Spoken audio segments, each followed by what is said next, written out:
د کابل چاودنې او د ولسمشر غني او ځانګړو ځواکونو ارمان نارې به یې کړې، بار بار به یې وویل چې خلکو ما پرېږدي چې د باعزته سولې خاوندان مو کړم، وخت راکړئ دایمي او پایداره سوله درته راولم، داسې سوله چې امن، ثبات، ترقي درې واړه ولري. بې صبري او تلواري مه کوئ، سوله راوستل وخت غواړي. بیا به یې پر اضافه کړه د دوحې تړون زموږ نه دی، په هغه کې د افغان انسان ژوند او راتلونکی بیخي نادیده نیول شوی. ویل به یې زه لومړی د پاکستان سره سوله کوم، بیا له طالب سره. خلکو به ور غبرګه کړه غني پر واک مین دی، غني د واک دوام غواړي، خپله دوره پوره کوي، پلمې لټوي، سوله نه کوي او د سولې ضد دی.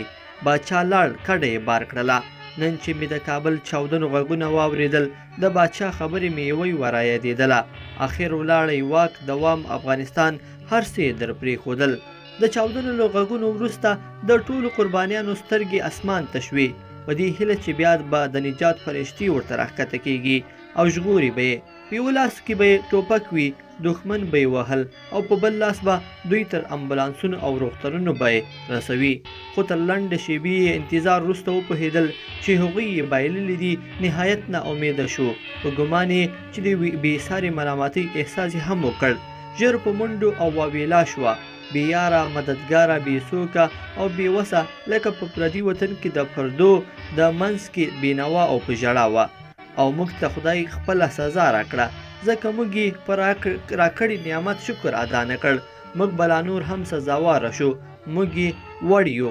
اوس جمعیتیان او نور بې غیرته هم د دغه ناخوالو پړه پر جمهور رئیس غني غورځوي. هغه څوک چې د جمهور رئیس تګ د سولې راتګ باله او د لرې کولو لپاره یې له هېڅ دریغ نه و کړی، خوشې بد به وکړي چې بغارې وهي. تاسو د همدې حکومت او د همدې سولې لایق یاست. چغې چې وهئ اسمان ته مخ سیده کړئ. یو با تدبیره، پلاني او منظم ولسمشر مو کندې کېنولي دي. د هر سپین ډکي ازار به مو ووهي. کړېږئ، همداسې کړېږئ.